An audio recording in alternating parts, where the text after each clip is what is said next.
Government ఉద్యోగాలు చేసే వాళ్ళందరికీ తెలుసు, ఏ ప్రభుత్వ ఉద్యోగి కూడా ప్రభుత్వంతో కొట్లాడాలని అనుకోడు.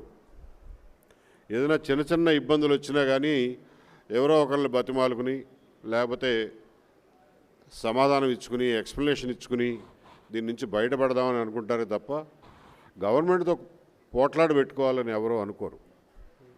అలాగే నేను కూడా నా 30 సంవత్సరాల సర్వీస్లో ఎప్పుడూ గవర్నమెంట్తో కొట్లాట పెట్టుకోవాలి. ఎన్నో ప్రభుత్వాలు వచ్చినాయి పోయినాయి.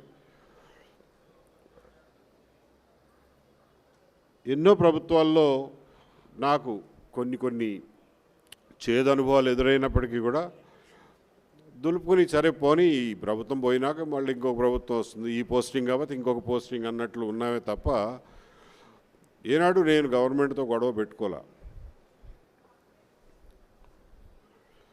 నా 30 ఏళ్ల సర్వీస్లో కొంచెం సరైన ఉద్యోగాలు చేసింది మేబీ ఒక 10-15 ఏళ్ళు ఉంటుందేమో. మిగిలిన 10-15 ఏళ్ళు వైఎస్ రాజశేఖర రెడ్డి గారు వచ్చిన దగ్గర నుంచి వారు ఇంట్రడ్యూస్ చేసినటువంటి ఈ కమ్మ వ్యతిరేకత అనేది ఒక రాజ్య పాలసీగా, రాజ్య విధానంగా, స్టేట్ పాలసీగా వారు అమలు చేసిన దగ్గర నుంచి మాకు పోస్టింగులు రావడం మానేసినాయి. ఆ 10 సంవత్సరాలు ఏదో ఒక మారుమూల కాలం గడిపేశాం. ఆ విధంగా 30 సంవత్సరాల్లో 15 సంవత్సరాలు సరైన ఉద్యోగం చేసాం, 15 సంవత్సరాలు ఎక్కడో ఇన్సిగ్నిఫికెంట్ పోస్టుల్లో చేసేవాళ్ళం. ఆ ఇన్సిగ్నిఫికెంట్ పోస్టుల్లో కూడా మేము చేయగలిగింది చేసేవాళ్ళం. 2019కి వచ్చేసరికి పరిస్థితి పూర్తిగా మారిపోయింది. రాజశేఖర రెడ్డి వేసిన విత్తనం ఇప్పుడు పెద్ద విషవృక్షమై కూర్చుంది.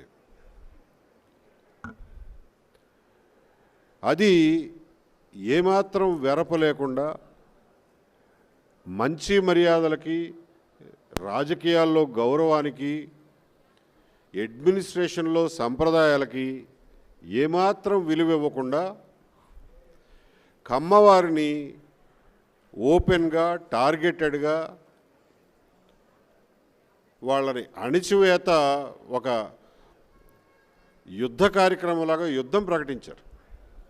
అది వీడు వచ్చిన తర్వాత జరిగినటువంటి కొత్త మార్పు. ఆ పరిస్థితుల్లో 30వ తారీఖున ప్రమాణ స్వీకారం చేశాడు. అదే రోజు రాత్రి వాడు ఇచ్చిన రెండో జీవో నా ట్రాన్స్ఫర్ చేశాడు కానీ పోస్టింగ్ ఇవ్వడు. సో 8 నెలల పాటు పోస్టింగ్ లేదు, జీతం లేదు. సరే బ్యాంకులో ఎంతో కొంత సేవింగ్స్ ఉంటాయి కాబట్టి నడిచిపోయింది. అప్పటికీ కూడా నేనేం కొట్లాడలా, నేనేమి ఎవరితోనూ పోట్లాడలా.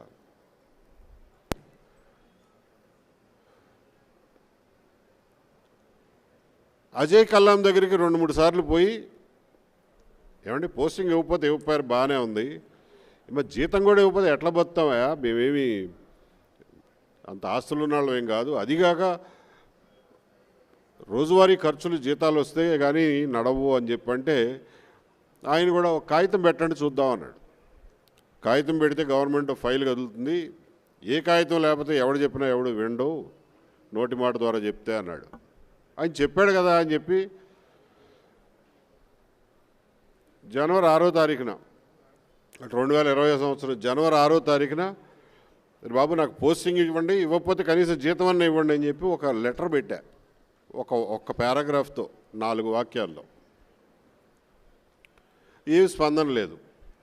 సరేలే కొత్త సంవత్సరం పండుగలో ఉన్నారో తర్వాత సంక్రాంతి గొడవల్లో ఉన్నారో అని ఒక 20 రోజులు ఆగి మళ్ళా 28వ తారీఖున మళ్ళీ ఒక రిమైండర్ పెట్టా. అంతవరకే, నేనేమి కొట్లాడలా ఎవరితోనూ. వారం రోజులు తిరగకుండా సస్పెన్షన్ ఆర్డర్ చేతిలో పెట్టారు. అంటే ఏంటన్నమాట, వాళ్ళ ఉద్దేశం ఏంటంటే నువ్వు జీతం అడిగే సాహసం చేస్తావా, కాగితం ఇన్ రైటింగ్ మమ్మల్ని కాగితం పెట్టి మాకు జీతం ఇమ్మని చెప్పి అడుగుతావా అనే అహంకార ధోరణిలో ఉన్న ప్రభుత్వం ఆ రోజున. మీకు సందర్భం చెప్తున్నాను, ఎందుకంటే నాకు కూడా ఒక రకంగా కొన్నిసార్లు ఆలోచిస్తే చిన్నతనంగా అనిపిస్తుంది. ప్రభుత్వోద్యోగులం, ప్రభుత్వం మీద ఇంతలా కొట్లాడడం ఏంట్రా బాబు? ఆ అవసరం ఎందుకు కలిగిందా అని చెప్పి కొన్నిసార్లు బాధ కలుగుతూ ఉంటుంది.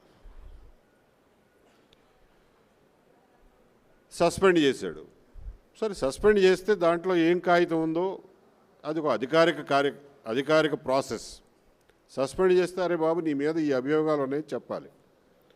ఏమీ చెప్పకుండా 2 ముక్కల్లో you are placed under suspension. నన్ను ఎందుకు సస్పెండ్ చేశారో తెలుసుకోవడానికి నేను కోర్టుకు పోవాల్సి వచ్చింది. కారణాలు చెప్పండి రా బాబు అని. ఇది ఒక పక్కన నలుగుతూ ఉండగా బయట రాజకీయ వాతావరణంలో చూసాం మనందరం. ఒక తుచ్చుడు, వాడు కుర్చీలో కూర్చునే కుర్చీ కాలి గోటికి కూడా సరిపోని తుచ్చుడు కరోనా కాదు ఇది కమ్మరోనా అంటాడు.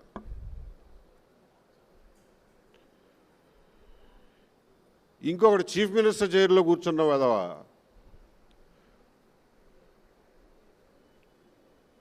ఎలక్షన్ కమిషనర్కి కులాన్ని ఆపాదించి ఆయన నిర్ణయాన్ని కులానికి అంటగడతాడు.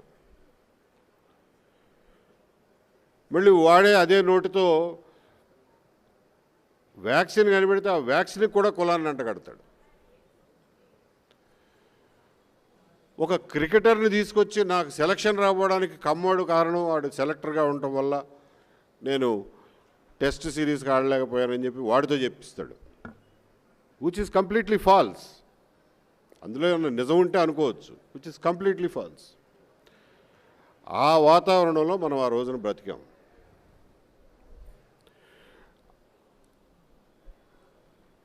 ఆ వాతావరణంలో నా మీద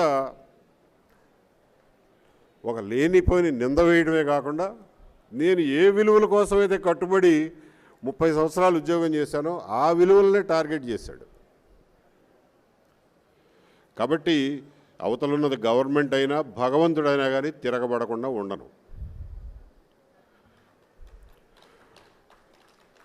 ఆ పరిస్థితుల్లో తిరగబడాల్సి వచ్చింది. నాకున్న ఒకే ఒక మార్గం కోర్టు, న్యాయ ప్రక్రియ. కాబట్టి దాని ద్వారానే పోయాను. మా లాయర్ల మంచితనం, వాళ్ళు పడిన కష్టం వల్ల నా వాదన చెప్పుకోవడానికి వీలు పడింది. న్యాయస్థానాలు ఎంతో కొంత పనిచేస్తున్నాయి కాబట్టి నేను ఒక న్యాయస్థానం తర్వాత ఒక న్యాయస్థానంలో గెలుచుకుంటూ పోయాను. వాళ్ళు అప్పీల్ చేసుకుంటూ పోయారు. రోజుకి 50 లక్షలు ఇచ్చి లాయర్లను పెట్టి గవర్నమెంట్ తరఫున వాదనలు చేసేంత ఖర్చు పెట్టారు. సరే, అదొక సుదీర్ఘ పోరాటం అనుకోండి. నేను ఇదంతా ఎందుకు చెప్తున్నానంటే నన్ను చూసి ప్రతివాడు గవర్నమెంట్ మీద కొట్లాడమని ఆ ఇన్స్పిరేషన్ తీసుకోకండి. కానీ ఒక వాతావరణంలో ఒక పర్టికులర్ వాతావరణంలో